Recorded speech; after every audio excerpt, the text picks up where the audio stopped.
ঔষধি গাছ, হ্যাঁ বন্ধুরা দেখেন আপনাদেরকে আজকে একটা ঔষধি গাছের সাথে পরিচয় করে দিই। চমৎকার একটি গাছ ফুল এসেছে। এই গাছটির মূলত মূল দ্বারা চিকিৎসা করা হয় গ্রাম অঞ্চলে। আমরা বর্তমানে যেটাকে ফ্যাটি লিভার বলি। তারপরে দিয়ে লিভারে চর্বি জমা বা লিভার ফুলে যাওয়া সেই তার প্রতিষেধক হিসেবে এই গাছটি গ্রাম অঞ্চলে প্রাচীন পদ্ধতিতে চিকিৎসা করা হতো। তারপরে দিয়ে সব জায়গায় এই গাছটা দেখা যায় না, চমৎকার ফুল এসেছে। আর এটার এই যে দেখেন, এটার এই নিচে যে মূলটা আছে, মূলত এই মূলটা দিয়ে চিকিৎসা করা হয়।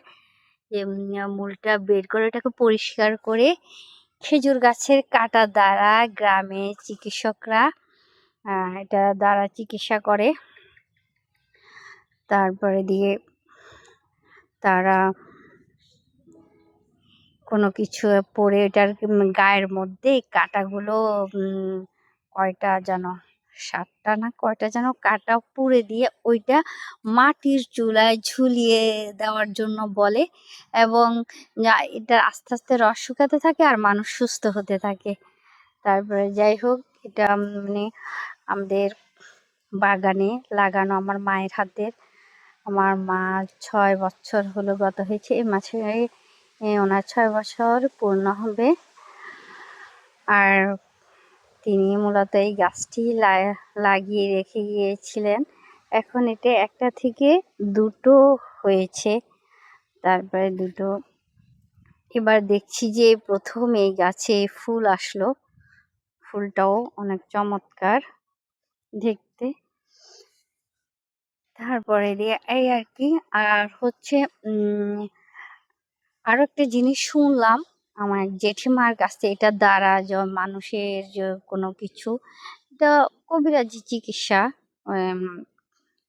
কোনো পেটে যদি কোনো খারাপ কিছু প্রয়োগ করানো হয়, তখন এটা দ্বারা নাকি অনেক আগেকার মুরব্বীরা কি যেন ওষুধ দিতেন, তারপরে দিয়ে ওষুধের মাধ্যমে ওষুধ তৈরি করে দিয়ে এটা বের করার চেষ্টা করতেন। যাই হোক, আমি 2টো জিনিস সম্পর্কে জানলাম এই গাছটার উপকারিতা, তাও সম্পূর্ণ গ্রামীণ পদ্ধতিতে, ভেষজ প্রক্রিয়া আর কি, সব চিকিৎসা দেওয়া হয়। তার এই গাছটা আসলে অনেক উপকারী। যেমন আমি অনেক বছর আগে আমার এরকম একটু সমস্যা হয়েছিল, জন্ডিস হয়েছিল, সাথে এই সমস্যাটা লিভারের জন্ডিসের ফলে তো একটু লিভারের সমস্যা দেখা যেতেই পারে। তারপরে দিয়ে তখন এই জিনিসটা যদি না করা হয়, তখন নাকি জন্ডিসও সহজে ভালো হয় না। পরে আমাকে ওই পদ্ধতিতে চিকিৎসা করা হয়েছিল। আর জন্ডিসের তো আসলে ওইরকম কোনো মেডিসিন দেখা যায় না, দেখা গেছে যে কবিরাজি যে জিনিসগুলো ব্যবহার করে ওষুধগুলো তৈরি করে জন্ডিস হলে খাওয়ানো হয়। আর এই ওষুধও তখন দিয়েছিল, এই আর কি বিষয়। তারপরে দিয়ে গাছটি দেখেন অনেক চমৎকার ভাবে কত সুন্দর সতেজ হয়েছে, এবং কি সুন্দর ফুলও এসেছে।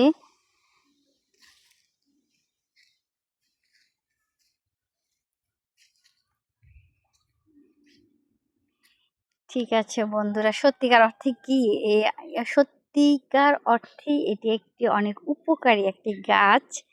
তারপরে যদিও এই চিকিৎসা হয়তো এখন অনেকে নেয় না, কিন্তু গ্রাম অঞ্চলে এখনো দেখা যায় প্রচলিত আছে। তারপরে যারা বিশ্বাস করে আর কি, ভেষজ চিকিৎসক বা গ্রামীণ যে চিকিৎসার পদ্ধতি যারা বিশ্বাস করে, তারা এটা ব্যবহার করে। আর একটা কথা আছে, বিশ্বাসে মিলায় বস্তু তর্কে বহুদূর। আসলে কি সবকিছু বিশ্বাসের উপরে নির্ভর। তারপরে এই আর কি বিষয়। ঠিক আছে বন্ধুরা, ভালো থাকবেন। আল্লাহ হাফেজ। আসসালামু আলাইকুম।